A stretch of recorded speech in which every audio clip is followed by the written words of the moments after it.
أعوذ بالله من الشيطان الرجيم بسم الله الرحمن الرحيم رب اشرح لي صدري ويسر لي أمري واحلل عقدة من لساني يفقهوا قولي۔ حضور صلی اللہ علیہ وآلہ وسلم نے فرمایا، فکر کیا کرو، اپنے بارے میں سوچا کریں۔ سڑک پر چلتے ہوئے کسی آدمی سے آپ پوچھیں کہ آپ کہاں سے آ رہے ہیں اور کہاں جا رہے ہیں، اگر وہ جواب میں کچھ نہ بتا سکے تو آپ یقیناً اسے پاگل کہیں گے، لیکن اپنی عملی زندگی میں ہم خود اسی پاگل پن کا شکار ہیں، نہ اپنی ابتدا کی خبر اور نہ انتہا کی فکر۔ کیا ہم ہمیشہ اس رنگ و نور کی دنیا میں رہیں گے؟ یقیناً نہیں۔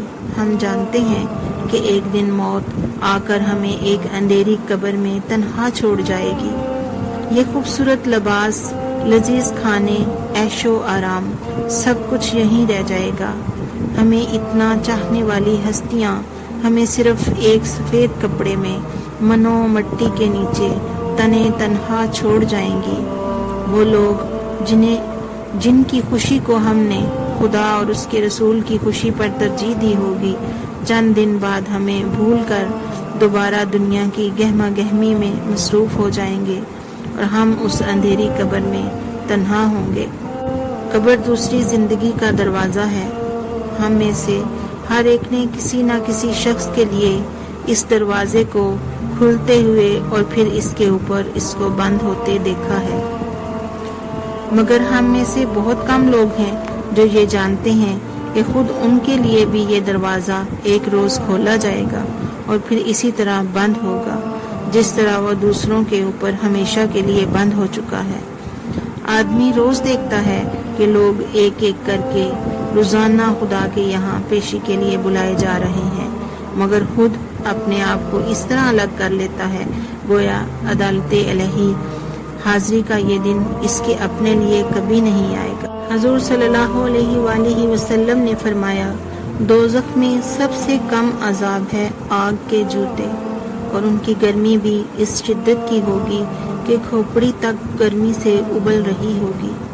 ہماری زندگی کی مثال برف بیچنے والے دکاندار کی سی ہے، جس کا اثاثہ ہر لمحہ پگھل کر کم ہوتا جا رہا ہے اور جس کی کامیابی کی صورت صرف یہ ہو کہ وہ وقت گزرنے سے پہلے اپنا سامان بیچ ڈالے، ورنہ آخر میں اس کے پاس کچھ نہ ہوگا اور دکان سے اس کو خالی ہاتھ اٹھ کر جانا پڑے گا۔ پھر قبل اس کے کہ موت آ کر ہم کو اس عالم سے جدا کر دے جہاں صرف کرنا ہے اور اس عالم میں پہنچا دے جہاں کرنا نہیں صرف پانا ہے، ہمارے لیے ضروری ہے کہ اپنی قوتوں اور صلاحیتوں کو استعمال سوچ سمجھ کر کریں۔ ہم سب کو ایک روز مالک کائنات کے سامنے کھڑا ہونا ہے۔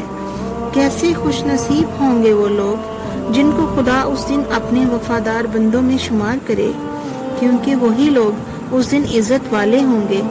کتنے بد نصیب ہوں گے وہ لوگ جن کو خدا رد کر دے، کیونکہ اس کے بعد ان کے لیے ذلت اور حسرت کی زندگی کے سوا کچھ نہیں۔ لوگ سو رہے ہیں تاکہ اس وقت جاگیں جبکہ جہنمی شعلے ان کے لیے سونے کو ناممکن بنا دیں گے۔ لوگ غافل ہیں تاکہ اس وقت ہوشیار ہوں جبکہ محرومی اور رسوائی ان کے اوپر اس طرح ٹوٹ پڑے گی کہ ان کے لیے اس سے بھاگنے کا کوئی راستہ نہ ہو۔ آج کی دنیا فریب کی دنیا ہے۔ ارشاد باری تعالیٰ ہے، یاد رکھو ہر شخص کو بالآخر موت کا مزہ چکھنا ہے اور تم کو تمہارے اعمال کا پورا پورا بدلہ تو قیامت ہی کے دن دیا جائے گا۔ اس دن جو شخص دوزخ کی آگ سے پرے ہٹا دیا گیا اور جنت میں داخل کیا گیا وہی کامیاب ہوا، اور دنیا کی زندگی تو اس کے سوا کچھ نہیں کہ صرف دھوکے کا سودا ہے۔ شیخ سعدی رحمۃ اللہ علیہ کی زندگی کا ایک انتہائی سبق آموز واقعہ ہے۔ ان کے والد نے انہیں بچپن میں سونے کی انتہائی قیمتی انگوٹھی بنوا کر دی۔ وہ پہن کر بازار گئے۔ ایک ٹھگ نے انہیں تھوڑی سی مٹھائی کا لالچ دے کر ان سے انگوٹھی اتروا لی۔ ان کے والد نے کہا، کیا تم بچے ہو؟ تمہیں انگوٹھی کی قیمت کا اندازہ نہ تھا؟ تم نے چند ٹکوں کی مٹھائی کے لالچ میں انتہائی مہنگی انگوٹھی اتار کر دے دی۔ شیطان بھی ہمیں چھوٹے چھوٹے لالچ دے کر گناہوں پر اکساتا ہے اور ہم تھوڑی سی لذت کی خاطر جنت جیسی چیز چھوڑ دیتے ہیں۔ اس دنیا کی لذتیں جب وہ جائز طریقے سے حاصل نہ کی گئی ہوں شیطان کی مٹھائیاں ہیں۔ جب ہم ان جھوٹی لذتوں سے لطف اندوز ہوتے ہیں تو دراصل ہم ان سے کروڑوں گنا بڑی لذت جنت کو چھوڑ دیتے ہیں۔ خدا را اس پر غور کریں۔ جنت کی نعمتیں ایسی ہیں جو انسان سوچ بھی نہیں سکتا، لیکن ہمیں اصل ان کا پختہ یقین نہیں، ورنہ ہم آخرت سے زیادہ کسی چیز کے لیے سنجیدہ نہ ہوتے۔ یہ یقین صرف قرآن پڑھنے سے ہی آ سکتا ہے۔ حضور صلی اللہ علیہ وآلہ وسلم نے فرمایا، دلوں کو بھی زنگ لگ جاتا ہے۔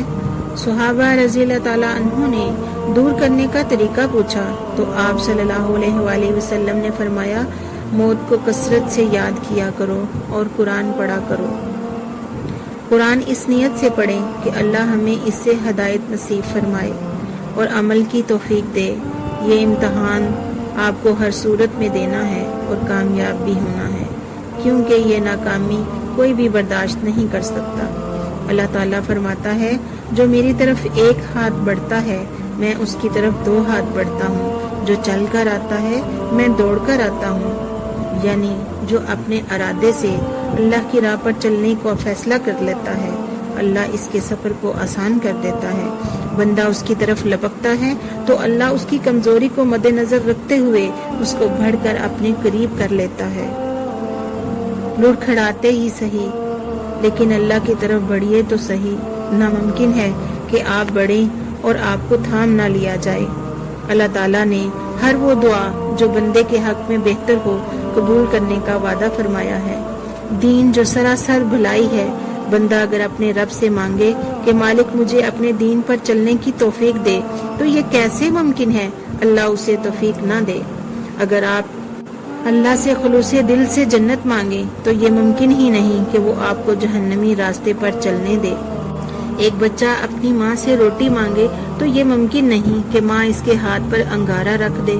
خدا اپنے بندوں پر اس سے زیادہ مہربان ہے۔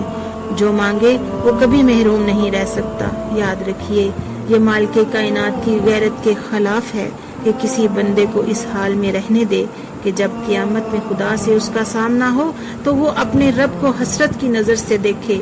وہ کہے، خدایا میں نے تجھ سے ایک چیز مانگی تھی مگر تو نے مجھے نہ دی۔ باخدا یہ ناممکن ہے، باخدا یہ ناممکن ہے۔ کائنات کا مالک تو ہر صبح و شام اپنے سارے خزانے کے ساتھ آپ کے قریب ترین آ کر آواز دیتا ہے، کون ہے جو مجھ سے مانگے تاکہ میں اسے دوں؟ مگر جنہیں لینا ہے وہ سو رہے ہیں، تو اس میں دینے والے کا کیا قصور؟ سچے دل سے خود کو رب کے حوالے کریں، سچے دل سے خود کو رب کے حوالے کریں۔ کم از کم قرآن پاک روزانہ پڑھا کریں، درود شریف نماز باقاعدگی سے شروع کریں۔ خلوص سے نیت ہو تو انشاءاللہ جلد ہی تبدیلی محسوس ہوگی۔ بار بار خدا سے استقامت کی دعا کریں، لڑکھڑاتے ہی صحیح لیکن اللہ کی طرف بڑھیے ضرور۔ آپ جب عمل کرنے بڑھیں گے تو راہیں خود بخود آسان ہو جائیں گی۔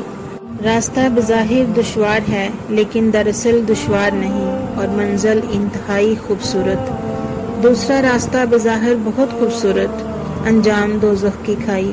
فیصلہ آپ کو کرنا ہے۔ یاد رکھیے، سوئے ہوئے کو جگایا جا سکتا ہے لیکن جاگے ہوں کو جگانا ناممکن۔